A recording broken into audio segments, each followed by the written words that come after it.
Muy buenos días, hermanas. Vamos a ver nuestra quinta lección de este curso y la lección se titula Las cubiertas del tabernáculo, el lugar santo y su mobiliario. Primero vamos a ver las cubiertas. Al lugar cubierto por las cortinas de lino se le llamó tabernáculo. Luego a las cortinas de pelo de cabra se le llamó tienda. Al techo elaborado de cueros de carnero se le llamó cubierta. Y finalmente, al techo de piel de tejón se le llamó también cubierta. Y así la tienda estaba formada por 2 cortinas y 2 cubiertas. Vamos a ver su significado. Primero, la cortina de lino torcido. Estas cortinas de lino torcido estaban hechas de un lino de obra recamada con los mismos colores que hallamos en la puerta del atrio, es decir, azul, púrpura y carmesí. Solamente que en estas cortinas se dejaban ver las figuras de los querubines, cosa que no hallamos en las cortinas de la puerta del atrio. El lino torcido nos habla del carácter inmaculado de nuestro Señor Jesús, pues el lino fino del tabernáculo, donde habitaba Dios, prefiguraba a nuestro Señor Jesucristo sin pecado, el Hijo de Dios hecho carne y morando entre nosotros. Como dice Juan capítulo 1, versículo 14. Dice, y aquel Verbo fue hecho carne y habitó entre nosotros, y vimos su gloria, gloria como del unigénito del Padre, lleno de gracia y de verdad. La cortina tenía colores azul, púrpura y carmesí. El azul, aquí tenemos el origen celestial de Cristo y su gloriosa divinidad. Está edificando su iglesia y ejerciendo su función de mediador entre Dios y los hombres, y en su actual ministerio sacerdotal está también intercediendo a la diestra de Dios por los suyos. El púrpura. Esto nos habla de la realeza de nuestro Señor Jesucristo que está velada, es decir, la manifestación de Cristo como Rey es todavía futura. El Salmo 45, versículos 6 y 7 dice, Tu trono, oh Dios, es eterno y para siempre. Cetro de justicia es el cetro de tu reino. Has amado la justicia y aborrecido la maldad. Por tanto, te ungió Dios, el Dios tuyo, con óleo de alegría más que a tus compañeros. Y el color carmesí que nos habla de Cristo como Salvador, pero aquí con una proyección que abarca la culminación y el triunfo de su obra salvífica, apuntando hacia la gloria venidera de su reinado como Rey de Reyes y Señor de Señores. Primera de Timoteo capítulo 6 versículos 14 y 15 dice, que guardes el mandamiento sin mácula ni reprensión, hasta la aparición de nuestro Señor Jesucristo, la cual, a su tiempo, mostrará el bienaventurado y solo soberano, Rey de reyes y Señor de señores. Y estaban también los querubines de la cubierta, los querubines de obra primorosa, hechos del mismo material que las cortinas, indicaban la presencia divina. Y así cuando Moisés, Aarón y los hijos de éste entraban en el santuario, levantaban los ojos y veían estas reproducciones de seres celestiales. Después viene la cortina de pelo de cabra. Esta segunda cubierta, como la anterior, constaba de 2 piezas, 6 cortinas a un lado y 5 al otro. La parte sobrante colgaba hacia el frente de la parte delantera de la tienda y la otra mitad en la parte posterior, protegiendo el tabernáculo de toda suciedad del exterior. Recordemos que se sacrificaron machos cabríos como ofrenda por el pecado en Levítico 9:15 y 16:9, y de ahí que el pelo de cabra se usara para confeccionar estas cortinas, que simbolizan el sacrificio de Cristo y hablan de separación para Dios. Cristo separado del pecado, pero hecho pecado para poder ser la ofrenda por nuestros pecados. Y también quiere decir que cuando Cristo murió, Dios fue más glorificado en su muerte de lo que había sido deshonrado por el pecado. y el creyente gana más por la muerte de Cristo de lo que perdió por el pecado de Adán. Después vienen las pieles de carneros teñidas de oro. Estos cueros son llamados cubierta, palabra que expresa la idea de ocultar o esconder a los ojos de alguien. Cubrían así la hermosura de lo que había debajo de la vista del hombre, pero no de la vista de Dios. Dichas pieles o cueros solamente podían usarse como tales cuando los animales a los que pertenecieron habían sido sacrificados. Sugieren, por tanto, sustitución y sacrificio. El carnero era el animal que fue escogido por Dios como víctima que debía ser sacrificada con motivo de la consagración de los sacerdotes. En Éxodo 29, 15, 19, 26 y 33. Esta cubierta habla de la consagración de Cristo ofreciendo su vida hasta la muerte, lo que nos enseña que únicamente por la sangre de Cristo derramada en la cruz podemos obtener la cubierta para nosotros. Romanos capítulo 3, versículo 24 dice: siendo justificados gratuitamente por su gracia, mediante la redención que es en Cristo Jesús. Y finalmente están las pieles de tejones. Era una cortina exterior llamada igualmente cubierta, que iba encima, siendo la única que se veía desde la parte de afuera, junto con el velo de entrada al lugar santo. Estos cueros de tejones no estaban curtidos, sino que eran de tosca apariencia, es decir, carecían de atractivo. Por su aspecto desagradable no mostraba la hermosura interior del santuario. Así era Cristo en el mundo. Para descubrir sus glorias era necesaria la fe que discernía en él al Hijo de Dios. Pero para los demás, para el mundo, no había parecer en él ni hermosura para desearle. Ahora vamos a ver la puerta de la tienda, el acceso al lugar santo. Uno de los factores que era común a los tres accesos es que sus cortinas, en las que vemos la misma cantidad de tela, fueron confeccionados con los mismos materiales, colores y artificios. Ahora bien, la primera cosa que contemplamos después de pasar más allá de la fuente del lavatorio que estaba dentro del atrio es la puerta de la tienda, que como sabemos daba acceso al recinto llamado el lugar santo, y era un lugar de servicio donde entraban todos los días el sumo sacerdote y sus hijos para ministrar sus oficios ordenados por el Señor. Ahora estamos ante esta hermosa morada, frente a una cortina que tiene los mismos colores que la puerta del atrio. Ella nos presenta nuevamente las glorias morales y oficiales de la persona de nuestro Señor Jesucristo. Esta cortina impide la entrada a todo aquel que no es de Cristo, y se abre ante quien le pertenece, porque Cristo es el camino.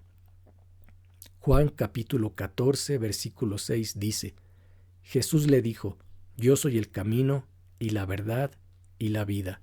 Nadie viene al Padre sino por mí.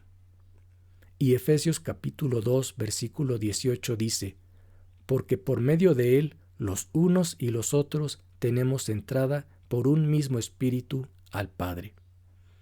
Hay más lecciones acerca de esta puerta. Es interesante notar la siguiente diferencia.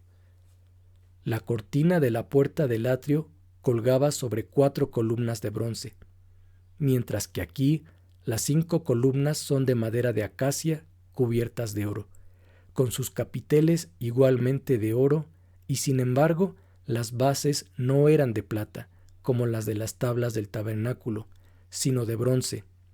El bronce es figura de juicio, lo que nos recuerda que Cristo llevó el juicio del pecado por nosotros. Zacarías capítulo 13, versículo 6 dice: Y le preguntarán: ¿Qué heridas son estas en tus manos? Y él responderá: Con ellas fui herido en casa de mis amigos.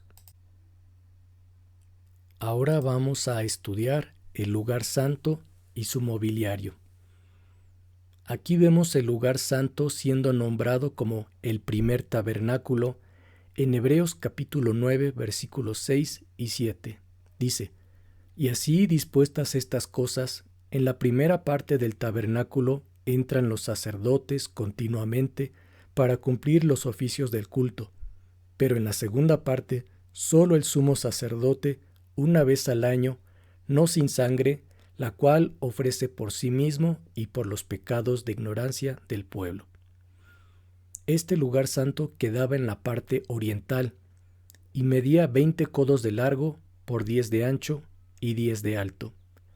Era un lugar de privilegio y servicio donde solamente podían entrar los sacerdotes para ministrar, pues los israelitas traían sus ofrendas al altar del holocausto y no podían pasar de ahí. El tabernáculo representaba en figura los lugares celestiales. Era un lugar de bendición donde los sacerdotes ejercían sus funciones, y por eso es aquí donde encontramos los utensilios para cumplir los oficios del culto.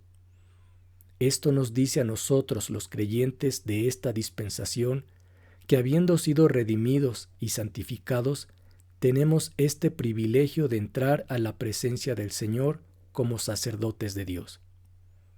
Hebreos capítulo 10, versículo 19 al 22 dice: Así que, hermanos, teniendo libertad para entrar en el lugar santísimo por la sangre de Jesucristo, por el camino nuevo y vivo que Él nos abrió a través del velo, esto es, de su carne, y teniendo un gran sacerdote sobre la casa de Dios, acerquémonos con corazón sincero, en plena certidumbre de fe, purificados los corazones de mala conciencia y lavados los cuerpos con agua pura. Dios no solamente salva a los pecadores, sino que también nos hace adoradores. El segundo compartimiento es llamado el lugar santísimo o el santuario, que quedaba en la parte occidental y tenía la misma altura y la misma anchura del lugar santo, es decir, 10 codos, pero siendo su longitud de 10 codos, formando así un cubo perfecto como la Jerusalén celestial descrita en Apocalipsis 21:16. Dice: La ciudad se halla establecida en cuadro, y su longitud es igual a su anchura, y él midió la ciudad con la caña, 12,000 estadios. La longitud, la altura y la anchura de ella son iguales. Y esto nos enseña de manera figurada que dicho recinto representaba pues al cielo. En resumen, hermanas, la esfera terrenal es prefigurada por el atrio exterior, donde vemos que Dios obró dos cosas: la justificación por medio del altar de bronce y la santificación mediante la fuente. Luego, el lugar santo es donde ministramos al Señor como sacerdotes. Y finalmente, el lugar santísimo es el cielo donde está el trono del Señor. Ahora vamos a ver la mesa de los panes de la proposición. La mesa de la proposición en el lugar santo fuera del velo estaba ubicada a la derecha del santo recinto, hacia el lado norte y enfrente del candelero, que estaba al lado sur de la cortina. Y todo esto nos habla del Señor Jesús. Vamos a ver la presente posición de Cristo en esta mesa de la proposición. La mesa estaba circundada por una cornisa de oro con borde a su alrededor, y después había otra cornisa áurea, también en torno a dicha moldura. La palabra traducida aquí por moldura significa también espacio cerrado o cerco, y el borde de este mueble sugiere la exclusión de la mesa de todo lo que no era compatible con la gloria de Dios. Pero debemos añadir que igualmente nos habla de la seguridad de los creyentes en virtud de la suficiencia de la obra de Cristo, pues esas cornisas y molduras que coronaban aquella mesa nos presentan al Mesías coronado de gloria y de honra, y servían para que no cayera nada de su mesa. Sobre ella se colocaban los panes de la proposición en número de 12, y esto nos recuerda a las 12 tribus de Israel pero también a los 12 apóstoles del Señor. Ahora, la pregunta es, ¿qué representaba el pan? El pan nos habla del sacrificio de Cristo, pues este pan era conocido primeramente como el pan de la proposición, que literalmente significa panes de los rostros, esto es, pan de la presencia de Dios, porque como dice el Señor, eran puestos delante de mi cara, y ese nombre dado al pan sugiere que Cristo intercede por su pueblo ante la presencia de Dios, y que los creyentes estamos siempre delante del Señor. En segundo lugar, también se le llamaba pan continuo o pan perpetuo, es decir, un pan renovado cada fin de semana. Y esto nos habla de la constante necesidad de Cristo para nuestra continua renovación. Romanos capítulo 12, versículo 2 dice: No os conforméis a este siglo, sino transformaos por medio de la renovación de vuestro entendimiento, para que comprobéis cuál sea la buena voluntad de Dios, agradable y perfecta. En tercer lugar, también era conocido como pan sagrado o pan sin levadura. Esto quiere decir que los creyentes somos porción santa en Cristo, consagrados para servirle. Y en cuarto lugar, era también conocido como pan de Dios. Y así se designa al Señor Jesús en Juan capítulo 6, versículo 33, que dice: Porque el pan de Dios es aquel que descendió del cielo y da vida al mundo. Estudiemos ahora el candelero de oro. El candelero de 7 brazos era la segunda pieza en importancia del lugar santo, tipificando al Mesías como la luz, porque Él es el verdadero candelero. Juan capítulo 1, versículo 9 dice: Aquella luz verdadera que alumbra a todo hombre venía a este mundo. Si Cristo no fuera la luz, no habría luz en el mundo. Recordemos que la luz en las Sagradas Escrituras es expresión de la naturaleza y el carácter de Dios. Pues Primera de Juan capítulo 1 versículo 5 dice: Este es el mensaje que hemos oído de Él, y os anunciamos: Dios es luz, y no hay ningunas tinieblas en Él. Muchos versículos hay que hablan de Jesucristo como la manifestación del carácter mismo de Dios, de modo que conocer a Cristo es verdaderamente conocer a Dios. Juan capítulo 14, versículo 9 dice: Jesús le dijo: ¿Tanto tiempo hace que estoy con vosotros y no me has conocido, Felipe? El que me ha visto a mí, ha visto al Padre. ¿Cómo pues dices tú, muéstranos al Padre? Por otra parte, el candelero también es símbolo de la palabra de Dios. El Salmo 119, versículo 105 dice: Lámpara es a mis pies tu palabra y lumbrera a mi camino. Igualmente, en este sentido nos señala a Cristo como el Verbo de Dios, es decir, la divina palabra encarnada. El candelero se componía de 3 partes y se denominaban pie o base, caña o tronco y brazos o salientes. Es interesante comprobar que la palabra hebrea traducida como pie literalmente dice muslo en el original, y así se traduce en Génesis 32:25. El mismo vocablo es traducido como lomos en Génesis 46:26.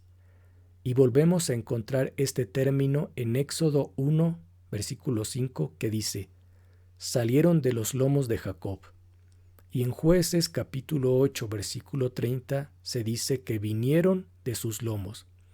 En estos versículos la palabra tiene referencia a los hijos como procedentes del muslo o los lomos del padre.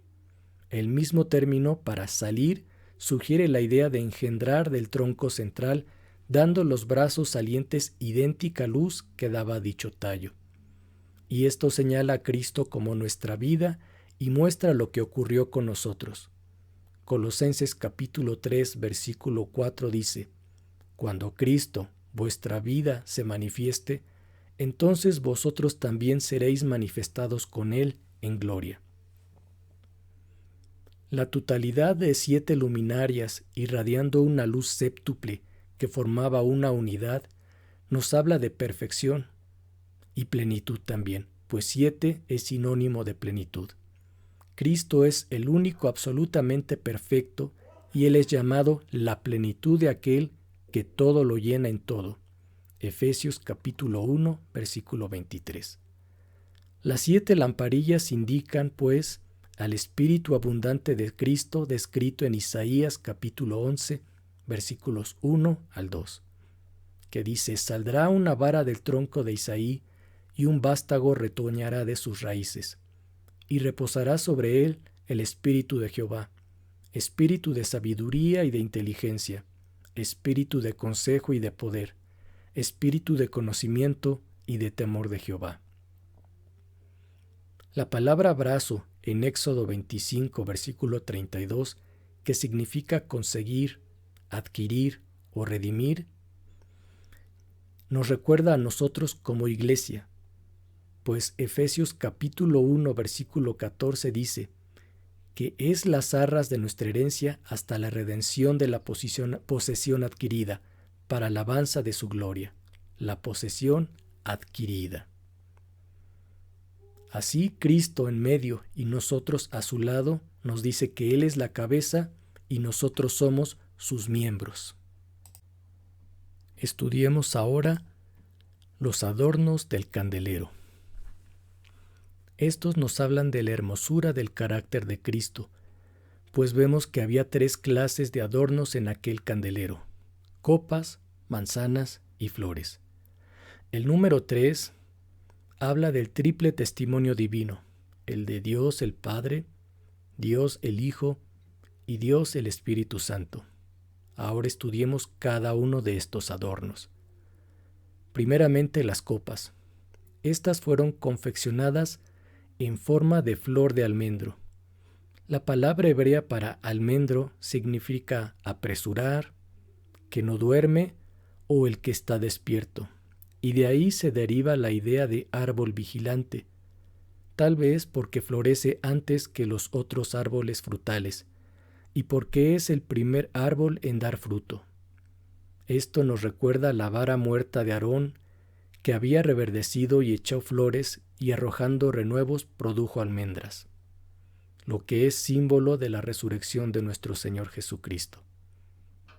Primera de Corintios capítulo 15, versículo 20 dice: «Mas ahora Cristo ha resucitado de los muertos, primicias de los que durmieron es hecho». También la flor de almendro nos habla de que el Señor está despierto y nunca duerme. Salmo 121, versículo 3 al 5 dice: «No dará tu piel al resbaladero, ni se dormirá el que te guarda. He aquí, no se adormecerá ni dormirá el que guarda a Israel. Jehová es tu guardador, Jehová es tu sombra a tu mano derecha». Y que ninguna demora hay en el cumplimiento de sus palabras. Igualmente, el almendro nos enseña a nosotros que como miembros del cuerpo de Cristo hemos sido resucitados juntamente con Él a nueva vida. Luego están las manzanas y las flores. Estas insinúan la fragancia y el vigor. Cristo vive eternamente y canaliza su poder vivificante en los creyentes nacidos de nuevo. Así la Iglesia es comparada con Cristo en su resurrección, su vigor y su fragancia.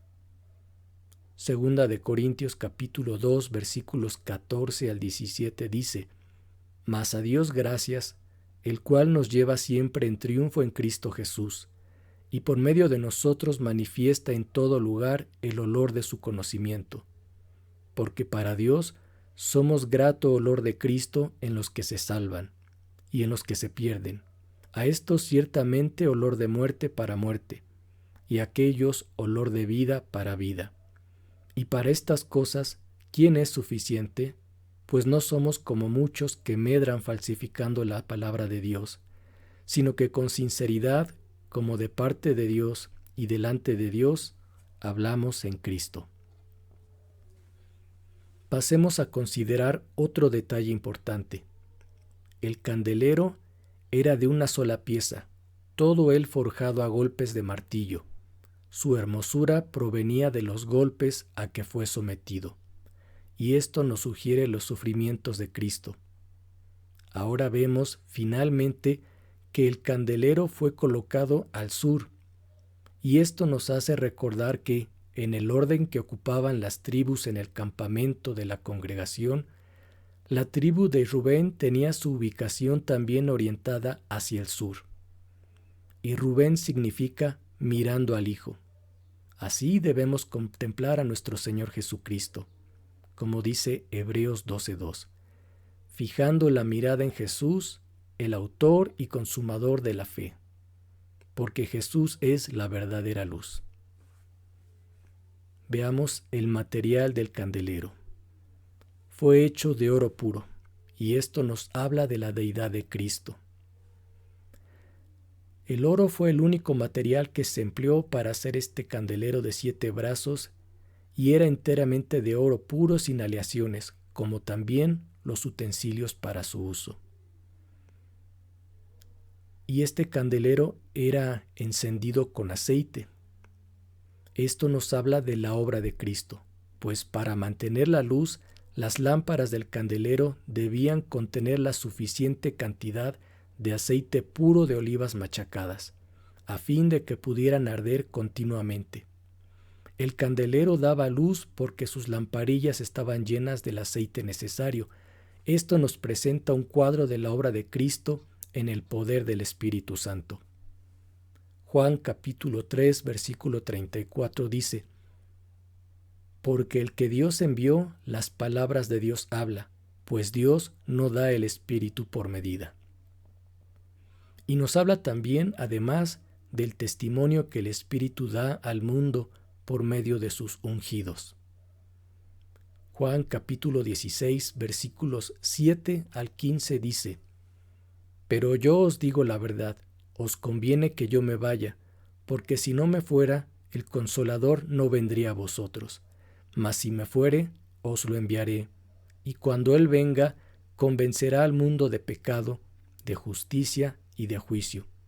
De pecado por cuanto no creen en mí, de justicia por cuanto voy al Padre y no me veréis más, y de juicio por cuanto el príncipe de este mundo ha sido ya juzgado. Aún tengo muchas cosas que deciros, pero ahora no las podéis sobrellevar. Pero cuando venga el Espíritu de verdad, Él os guiará a toda la verdad, porque no hablará por su propia cuenta, sino que hablará todo lo que oyere, y os hará saber las cosas que habrán de venir. Él me glorificará, porque tomará de lo mío y os lo hará saber. Todo lo que tiene el Padre es mío. Por eso dije que tomará de lo mío y os lo hará saber. Y finalmente estaban las despabiladeras o tijeras hechas de oro. Estas se usaban para cortar las mechas gastadas. Una mecha, a la que no se le quita la parte ya quemada del pabilo, da poca luz y produce humareda. Y así Cristo nos limpia también para que llevemos más fruto. Juan capítulo 15, versículo 2 y 3 dice: todo pámpano que en mí no lleva fruto, lo quitará, y todo aquel que lleva fruto lo limpiará para que lleve más fruto. Y ya vosotros estáis limpios por la palabra que os he hablado. Pero también nos sugiere que las experiencias, el servicio y el testimonio pasado son mechas gastadas que ya no alumbran. No damos luz por lo que hicimos en el tiempo pasado, sino por lo que hacemos hoy, aquí y ahora. No obstante, las mechas quemadas eran puestas en los platillos hechos igualmente de oro. Esto significa que Dios toma en cuenta nuestro servicio pasado. Primera de Corintios capítulo 15 versículo 58 dice: así que, hermanos míos amados, estad firmes y constantes, creciendo en la obra del Señor siempre, sabiendo que vuestro trabajo en el Señor no es en vano. Y el último mueble de el lugar santo que estudiaremos es el altar del incienso. Tipológicamente nos habla del ministerio de intercesión de nuestro Señor Jesucristo. El altar del incienso ocupaba el centro de esta primera estancia. Este altar, hecho de madera de acacia, con sus cuernos, su cornisa, sus anillos y sus varas para transportarlo, nos sugiere igualmente la humanidad y la divinidad de Cristo. Pero hay algunas distinciones importantes que merecen ser destacadas. El altar del holocausto era de bronce, lo que nos habla de juicio, pero el altar del incienso estaba cubierto de oro. El primer altar tenía un continuo derramamiento de sangre. En este segundo altar de incienso hay un perpetuo perfume. En el altar del holocausto tenemos una figura de Cristo en la cruz, pero el altar del incienso fue levantado no para ofrecer holocaustos ni presentes, sino para quemar sustancias aromáticas.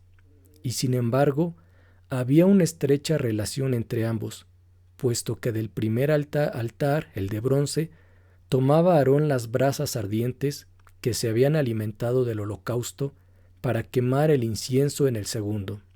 Y así tenemos que el mismo fuego que había consumido a la víctima ofrecida en el sacrificio tenía que arder en el altar del incienso. Estos detalles permiten comprender que los intensos sufrimientos y las infinitas perfecciones de la obra de Cristo en la cruz, para la gloria de Dios, son un incienso continuo para Él. La fragancia de aquellos perfumes tenía que ascender como rito perpetuo delante de Jehová. Y todo esto nos está diciendo que el sacrificio del Señor Jesús es muy santo a Jehová. De ahí que este altar nos habla del Cristo resucitado y glorificado delante de Dios, viviendo para interceder por nosotros y supliendo las necesidades de sus santos y adoradores. Cristo es nuestro gran intercesor.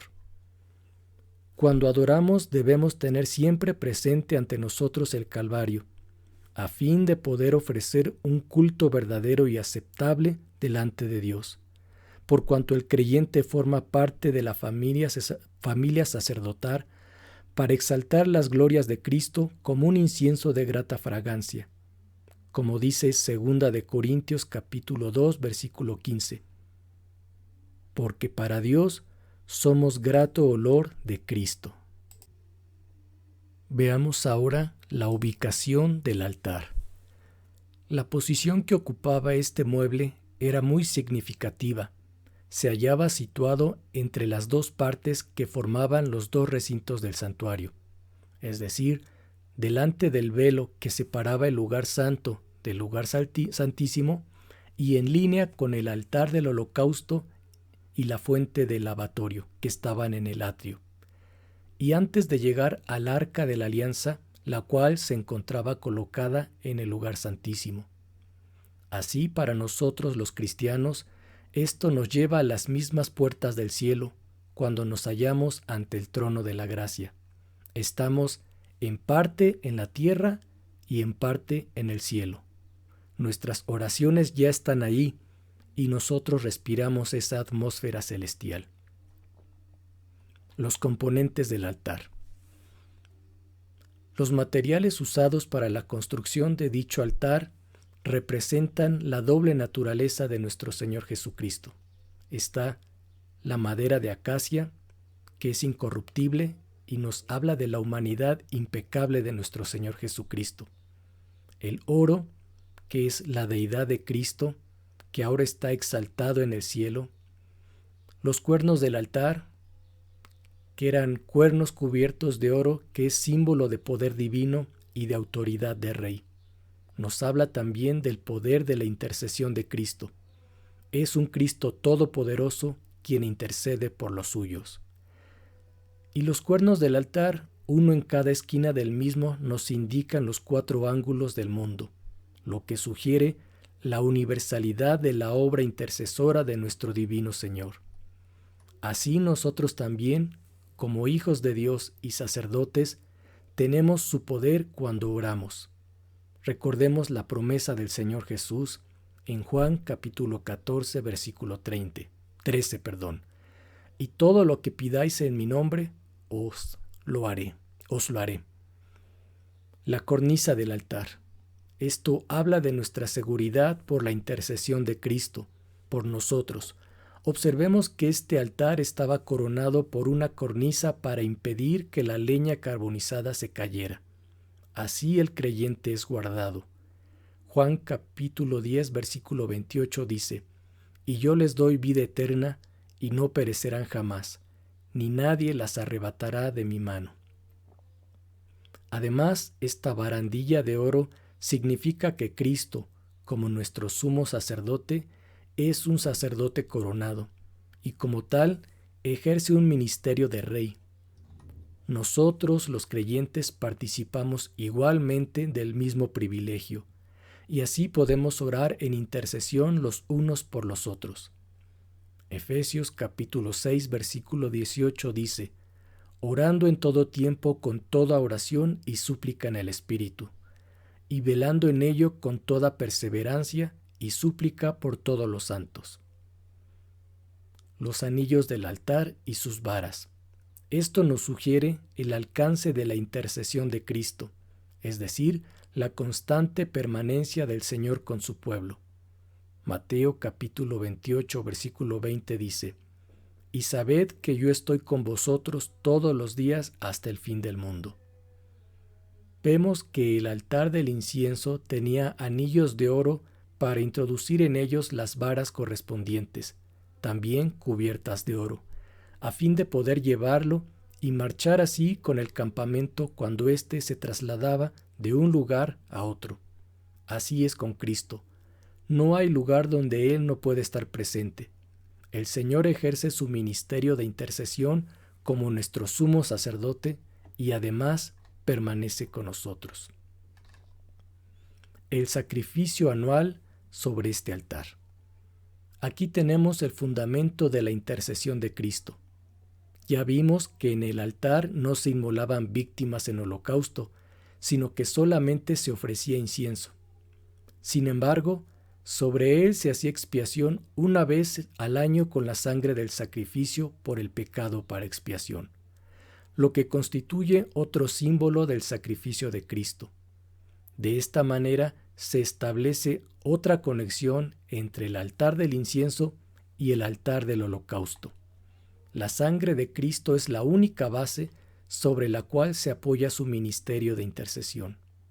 Y es la sangre de Cristo la que nos capacita para orar, pues por ella hemos sido hechos cercanos.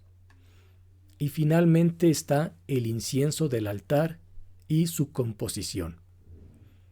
El incienso continuo nos habla de la obra intercesora de Cristo, que teniendo lugar en la esfera celestial, viene a ser el perfume del cielo, pues ahí Él ora por nosotros continuamente, como leemos en Hebreos capítulo 7, versículo 25. Dice: viviendo siempre para interceder por ellos. Antes de su crucifixión, el Señor oró por los suyos, y ahora está orando a nuestro favor desde la tierra, desde la diestra de Dios, Por eso nuestras oraciones llegan al Padre por medio de Cristo. Juan capítulo 16, versículos 23 al 24 dice: en aquel día no me preguntaréis nada. De cierto os digo, que todo cuanto pidiereis al Padre en mi nombre, os lo dará. Hasta ahora nada habéis pedido en mi nombre. Pedid y recibiréis, para que vuestro gozo sea cumplido. De ahí que nosotros debemos orar también constantemente, hermanas.